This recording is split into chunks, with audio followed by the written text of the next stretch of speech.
All right, welcome to the third and final game of the evening. Up this time is Minimal. Minimal is a unique logic game with simple controls and addictive gameplay. There is no story, no clutter. Everything is simple, minimalistic. The whole game tries to keep you focused on one simple goal, which is solving the current puzzle. To solve the puzzle, you need to click on a tile to change the colors of the neighboring tiles so that the expected pattern is reached. We have prepared lots, bolded there, of challenging levels, each including a par that displays the minimum number of turns necessary to complete the level. While appearing deceptively easy, the gameplay gets progressively harder to ensure that the player is challenged at all times. Minimal is very challenging and will require a lot of brain work to solve all the content.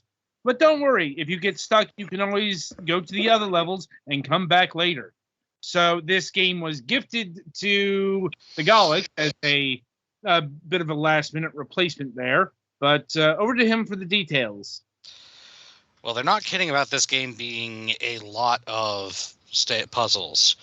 The level map is Darius, or I don't know, sort of Star Fox style, I guess, Hmm. where each level leads to one or more other levels. So you only have to beat 85 stages to get to the end of the game, that as far as I can tell. But there are overall 188 puzzles. So like there's only one level 1, but there are like up to some of the numbers. I think the highest number is that there's one number in the late 60s or something that has 8 different stages on the same vertical row. And to unlock a stage, sometimes you only need to unlock one of the routes that go to it, but sometimes you need to unlock both of them, which is interesting. At the core, the general idea is that it functions the same as a lights out puzzle. You have a grid of squares, and you click on the squares, and it changes not the square you're clicking on, but all of the 8 or less, depending on if you're on an edge, squares around it to another color. At first, there are only 2 colors. The base color is cyan, and it shifts to magenta, but later on, it looks like they add yellow and possibly a brighter cyan. It's a little bit unclear.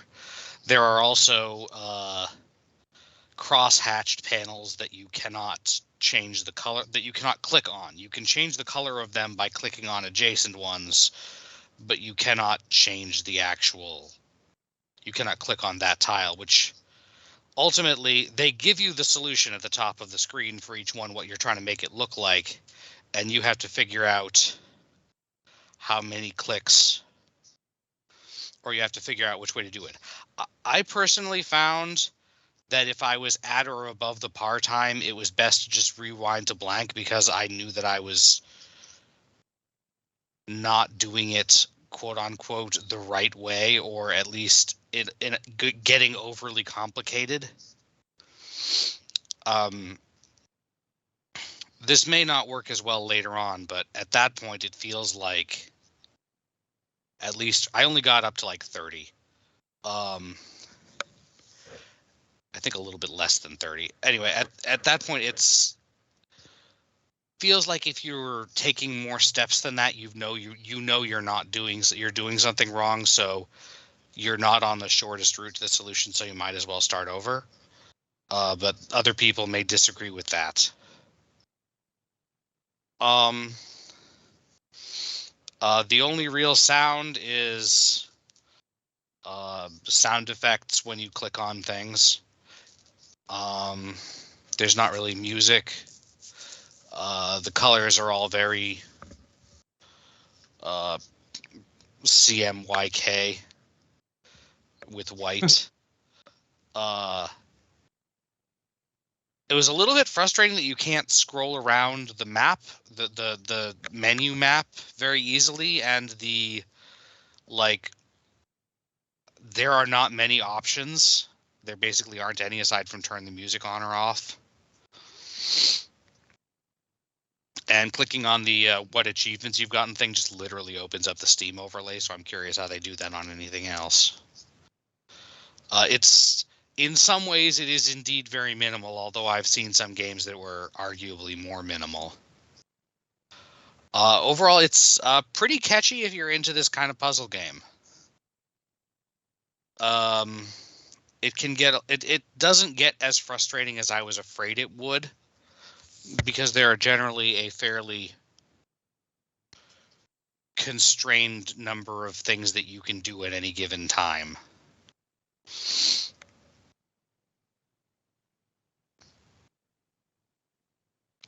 And yeah, there's not really that much to it. Do you guys have any questions? Not really, no.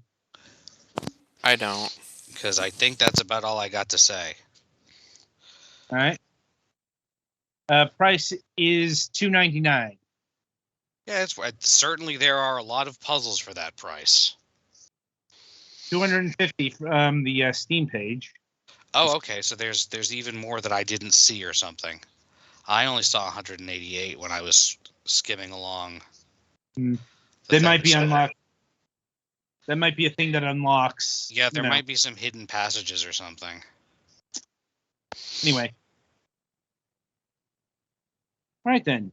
So, yeah, that'll about do it for Minimal the Game here. And indeed, this will wrap it up for the review session. The week ahead. So, on Wednesday, February 23rd, we will be having Tony Grayson of Summit Sphere. He is the creator of a breakout platform mashup, which purports to be like 3 games with 6 modes or something like this, called Anton Deluxe, which recently released on the Nintendo Switch. And he's currently working on what he calls Game 2. And also on Wednesday, it is the planned relaunch of Moonhawk Studios Presents. As far as we know, everything is go. So we'll be opening that program with the return of Charles S.F. Debris Sonnenberg, and joining us as a, let's say, guest panelist, as he usually does when we have Chuck on the show, Louis Linkara Lovehog of Atop the Fourth Wall. And we'll be interviewing him the following week. Coming up on Friday, February 25th, we are planning to have Joey Ziokowski of Toontown Rewritten. Now, if that name sounds familiar to you, you are probably of a certain age. But if you missed it, because, well, you're probably too old, Toontown Online was, if not the first, certainly one of the first big MMORPG experiences to target kids, being a product that was created out of Disney Interactive. I'm not sure how official or legal this is. Plus, Joey has yet to confirm. This is what we are planning on showcasing on Friday. So until Wednesday, I shall wish you good gaming.